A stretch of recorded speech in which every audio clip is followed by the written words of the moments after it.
Abu Nawas dianggap sebagai salah satu penyair terbesar sastra Arab klasik. Ia digambarkan sosok yang bijaksana sekaligus kocak. Dia juga dianggap sebagai sufi, dan dia juga dianggap sebagai seorang sufi. Dan kali ini kita akan menceritakan kisah Abu Nawas yang menyanggupi memindahkan istana raja ke atas gunung. Baginda baru saja membaca kitab tentang kehebatan Raja Sulaiman yang mampu memerintahkan para jin memindahkan singgasana Ratu Bilqis di dekat istananya.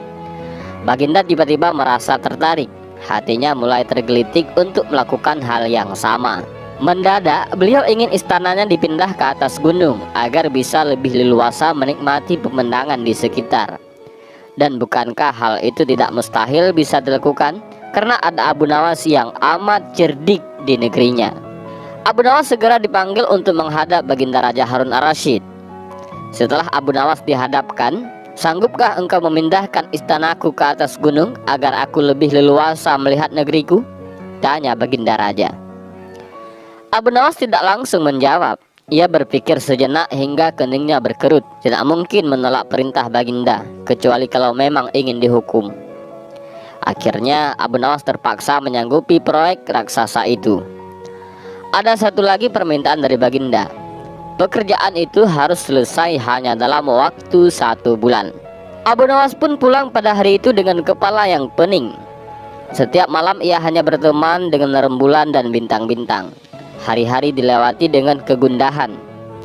Tak ada hari yang lebih berat dalam hidup Abu Nawas kecuali hari-hari ini. Tetapi pada hari ke-9 ia tidak lagi merasa gundah gulana. Dan keesokan harinya Abu Nawas menuju istana. Ia menghadap Baginda untuk membahas pemindahan istana. Dengan senang hati pun Baginda akan mendengarkan apa yang diinginkan oleh Abu Nawas. "Ampun tuanku, hamba datang ke sini hanya untuk mengajukan usul untuk memperlancar pekerjaan hamba nanti," kata Abu Nawas. "Apa usul itu?" "Hamba akan memindahkan istana paduka yang mulia tepat pada hari raya Idul Kurban yang kebetulan hanya kurang 20 hari lagi." "Kalau hanya itu usulmu, baiklah," kata raja. "Satu lagi Baginda," kata Abu Nawas. "Apa lagi?" tanya Baginda.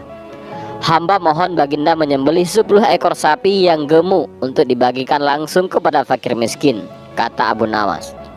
"Usulmu kuterima," kata Baginda menyetujui. Abu Nawas pun pulang dengan perasaan riang gembira. Kini tidak ada lagi yang perlu dikhawatirkan. Nanti bila waktunya sudah tiba, ia pasti akan dengan mudah memindahkan istana Baginda Raja.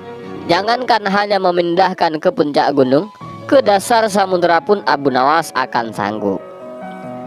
Desas-desus mulai tersebar ke seluruh pelosok negeri.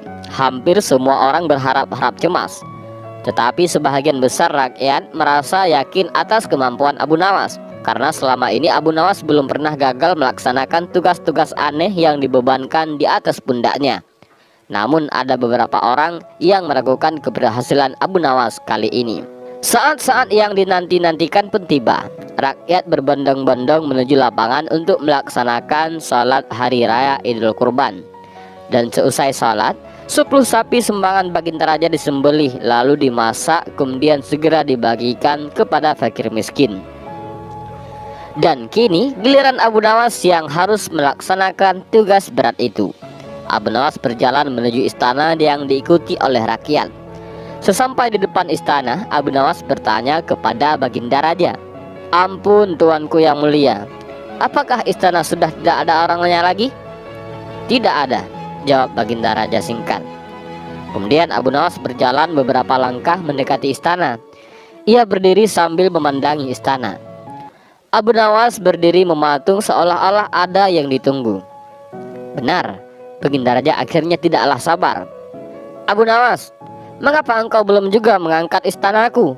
tanya Baginda Raja. "Hamba sudah siap sejak tadi Baginda," jawab Abu Nawas. "Apa maksudmu engkau sudah siap sejak tadi?" "Kalau engkau sudah siap, lalu apa yang engkau tunggu?" tanya Baginda yang masih diliputi penasaran. "Hamba menunggu istana paduka yang mulia diangkat oleh seluruh rakyat yang hadir untuk diletakkan di atas pundak hamba. Setelah itu hamba tentu akan memindahkan istana paduka yang mulia ke atas gunung sesuai dengan titah paduka. Baginda Raja Harun al-Rasyid pun terpana. Beliau heran, melongo. Beliau tidak menyangka Abu Nawas masih bisa keluar dari lubang jarum. Memang Abu Nawas luar biasa.